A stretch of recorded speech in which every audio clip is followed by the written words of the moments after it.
your vote counts.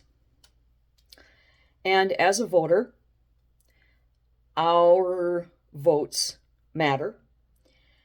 And the actions of the people we vote into office matter as well.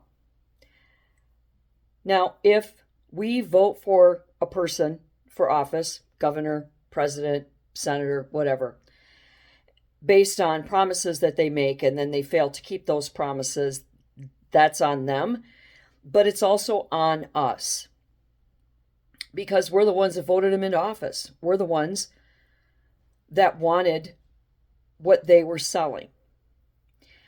It is our responsibility as a voter to do the research, to find out if the promises they're making, the grand plans that they have, are actually something they can legitimately accomplish.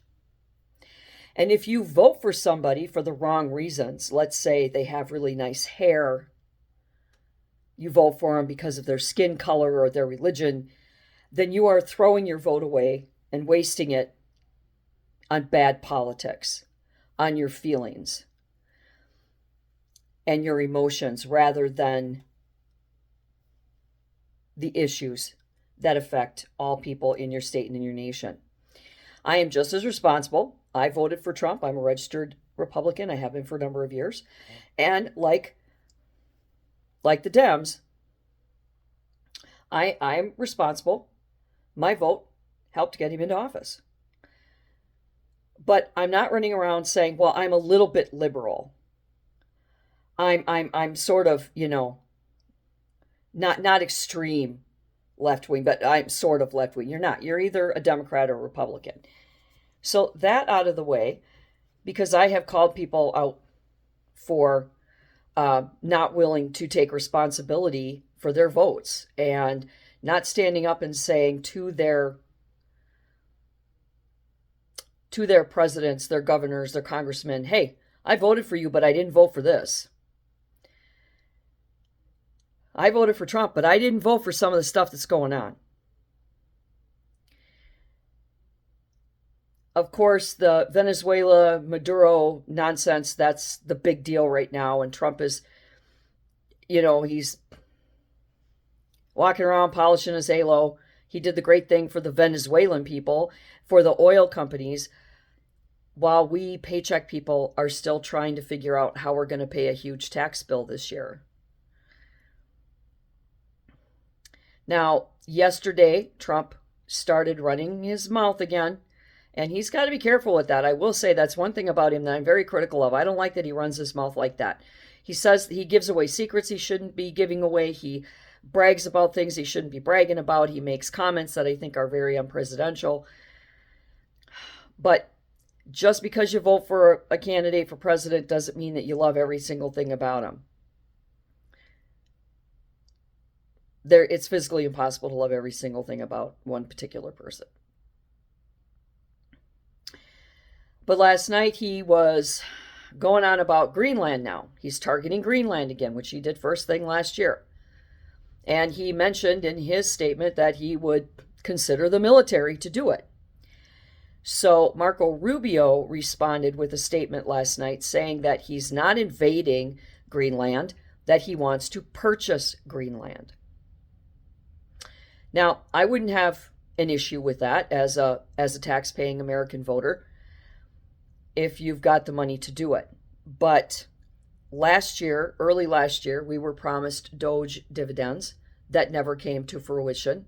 Late last year, we were promised tariff dividends that never came to fruition. And we, the paycheck people, the 77 million of us paycheck people that live paycheck to paycheck, that have mortgages, car payments. I don't have a car payment, thank God. High insurance bills, medical bills, unsustainable grocery bills. Those of us who live in farm country and watch these farmers and know how hard they work and they're struggling, I'm not happy with this. If you've got money to buy Greenland, you've got money to give us dividends.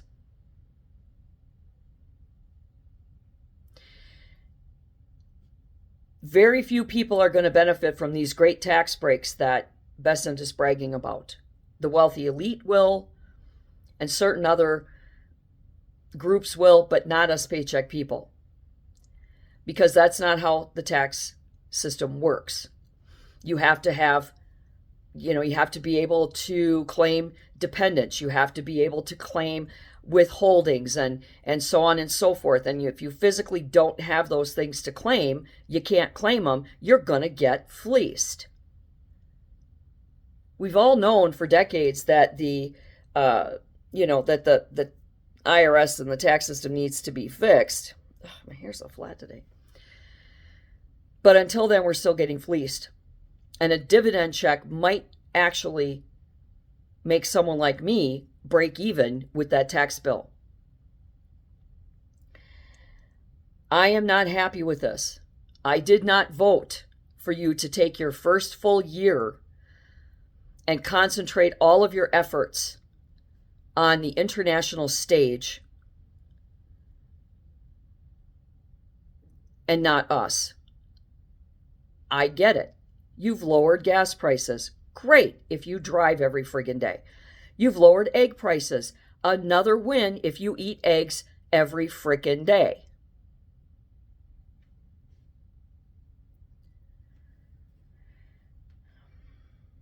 But the farmers are struggling. The cattle ranchers are going under. The prices at the supermarket are untenable. The electric company, Xcel Energy, a big monopoly, is also, like the IRS, fleecing Americans, forcing them into their electric grids. Without their consent, there's no other place to go. And they charge anything that they frickin' want.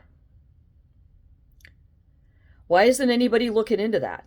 Utility fraud. Why isn't anybody giving us those alleged dividends that we were promised early last year and late last year? Now, tomorrow they could say, hey, guess what? We've finally reached an agreement. We're going to send out a dividend check. Great. It'll barely cover a bill. It might buy groceries for a family of 5.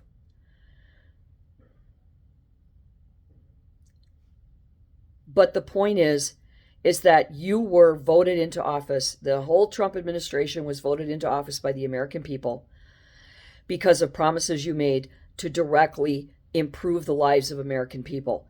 Venezuelan oil is not improving my life. It's not improving the life of my neighbors. It's not improving the life of the farmers.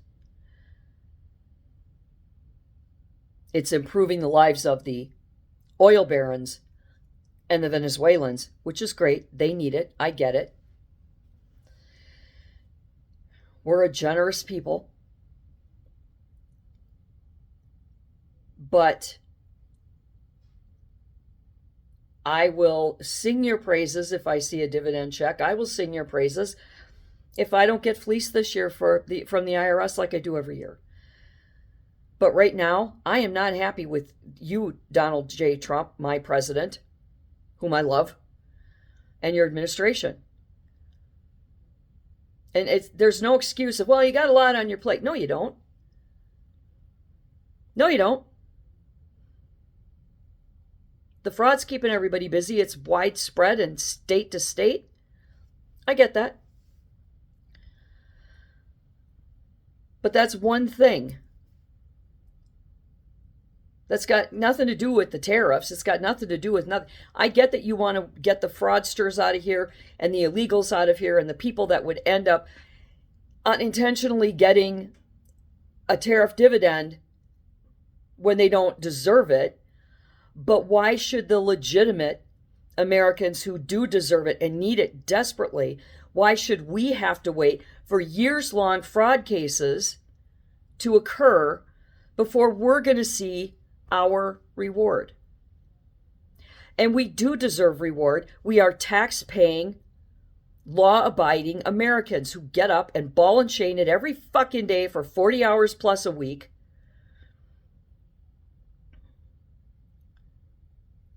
So that we can barely buy groceries and barely keep up the electric bill and barely keep up the increasing mortgage. Property taxes going through the roof. Come on. We should have been your first priority, not the international stage. Do I like wars? Absolutely not. Do I want to see people dying in a war? No. Do I want to see innocent children abducted by Russia? Absolutely not.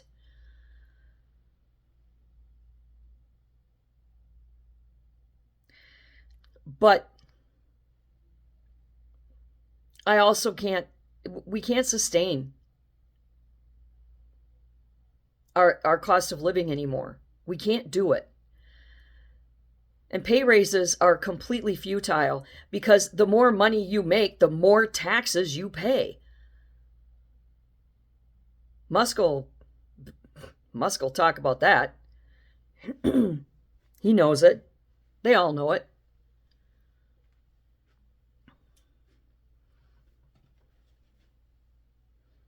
So I want to see lower prices at the grocery stores. I want to see the farmers thriving. I want to see my local farmers' goods in my grocery stores. I want to see cheaper food prices. I want to see Xcel Energy taken to HEAL. I want to see affordable health care. These are things that are in an immediate crisis for the American people that were in immediate crisis last year in January when you took office. Your head's in a great place. Your heart might be in the right place, but you are looking in the wrong place for your credits and your accolades and your backslaps. This is great for you and for your sons and for the oil barons and whatnot, all the stuff that you're doing here, the UAE and big jets and whatnot. But how many people could have gotten a dividend check if you had sold that jet you got from the UAE? You talk about all these tariffs. That's great. But how long is it going to take to get these businesses up and running that are coming back to America because of the tariffs? How long is it going to take to train Americans, if you can find Americans willing to work or capable of working? You're going to have to fill those jobs. People don't want to work. And I get there are legitimate people with legitimate illnesses and disabilities and whatnot that affect their ability to work full time or affect their ability to earn a living. So they need help with SNAP and HUD, WIC, and whatnot. I get that. And they're going to suffer greatly when everything gets stopped and closed here in Minnesota, thanks to the fraud walls.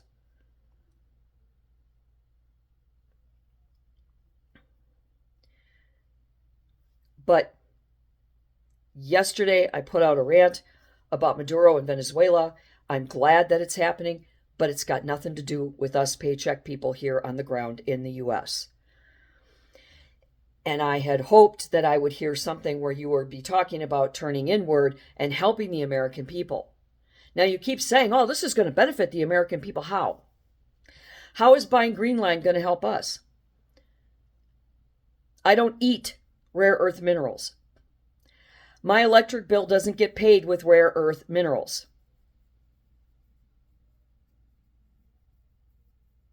You got to stop, look, and listen to the American people, we, the paycheck people who voted you into office. Because when I woke up this morning and the big story was you were going after Greenland, and then Marco Rubio says, well, we'll just buy it. He wants to buy it. If you've got money to buy a country, you've got money to give to the American people. Band-Aid or not, something is something. A gesture of generosity, a gesture of acknowledgement, because the Venezuelans didn't vote you into office. The Ukrainians didn't vote you into office. The Israelis didn't vote you into office. We did. I get that it's only been a year, but that's not an excuse. Look what you've accomplished in a year.